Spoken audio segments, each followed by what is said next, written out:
रखेगा।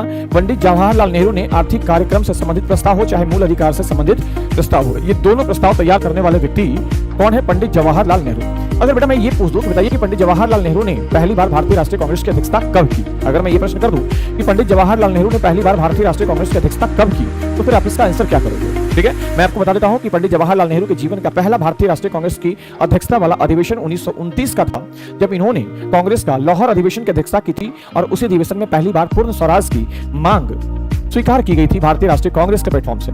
अब यहां पर भी एक प्रश्न आता है कि पूर्ण स्वराज का ये मांग तैयार किसने किया था? पूर्ण स्वराज का ये मांग तैयार किसने किया था? तो गांधी के कहने पे ये मांग पूर्ण स्वराज की पंडित जवाहरलाल नेहरू ने तैयार किया था। ठीक है, पंडित जवाहरलाल नेहरू ने तैयार किया था।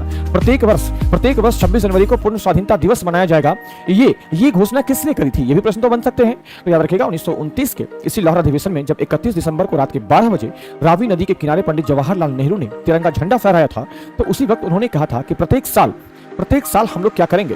प्रत्येक साल हम लोग 26 जनवरी को स्वाधीनता दिवस मनाएंगे। बेशक हमारा देश 26 जनवरी को आजाद तो नहीं हुआ, लेकिन अगर हम लोकतांत्रिक तरीके से देखें, अगर हम संवैधानिक तरीके से देखें, तो संविधानिक तरीके से आजादी हमें 26 जनवरी 1950 को ही मिली। क्यों मैं ऐसा कह रहा हूं? मैं इसलिए ऐसा कह रहा हूं कि 1947 में जब देश आजाद किया गया था, तो भारत और पाकिस्तान के नाम से दो डोमिनियन स्टेट का निर्माण किया गया, और दोनों डोमिनियन स्टेट जब तक अपना संविधान नहीं बना लेगा, तब तक वह ब्रिटिश नेतृत्व में ही शासन पद्धति चलाएगा। आप सभी लोग जानते हैं कि 15 अगस्त 1947 से लेकर के 26 जनवरी 1950 तक भारत डोमिनियन स्टेट के रूप में रहा, और भारत का शासन प्रशासन जो है भारत शासन अधिनियम 1935 के तहत करवाया गया। तो अगर प्रश्न आपसे ये पूछे कि बताइए कि भारत को जो है कब डोमिनियन स्टेट का दर्जा दिया गया, या कब से कब तक भारत जो है अधिराज्य का दर्जा प्राप्त रहा, तब बताएंगे कि 1947 में 15 अगस्त से लेकर के 1950 के 26 जनवरी तक, जब तक हमारा संविधान लागू नहीं हो गया, जब तक हमारे संविधान को अंगीकार नहीं कर लिया गया, तब तक जो है ये कंट्री, ये क्या रहा? ये भारत शासन अधिनियम 1935 के तहत संचालित रहा, याद रखेगा।